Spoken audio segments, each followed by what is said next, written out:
السلام عليكم ورحمة الله. كل سنة وانتم طيبين، رمضان كريم. هنعمل ايه مع بعض بقى؟ النهاردة هنعمل جلاش زي ما حضراتكم شايفين كده.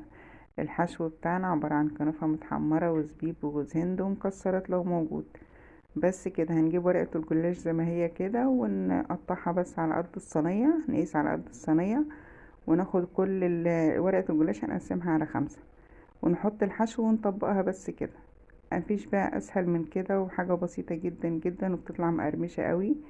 وبعد ما بنقطعها قبل ما ندهنها سمنة بنقطعها بس، وبنشربها طبعا الكمية السمنة بتاعتها. ورقة الجلاش بتاخد كوباية سمنة.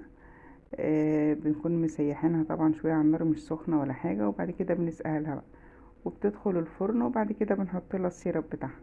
السيرب كوبايتين 2 سكر وعصرة ليمون وفانيليا. بتتحط على النار، ما بيكونش السيرب بتاع الجلاش تقيل قوي، بيكون يعني متوسط. لا تقيل زي بتاع الكنافة، بيكون متوسط شوية، بيكون خفيف اكتر يعني. بس كده، وبتدخل الفرن وبتطلع مورقة بالطريقة دي وبالجمال ده. وهي سخنة كده بنسقيها الشربات ساقع. بنكون احنا عاملين السيرب او الشربات ساقع، وبألف هنا وسلام عليكم.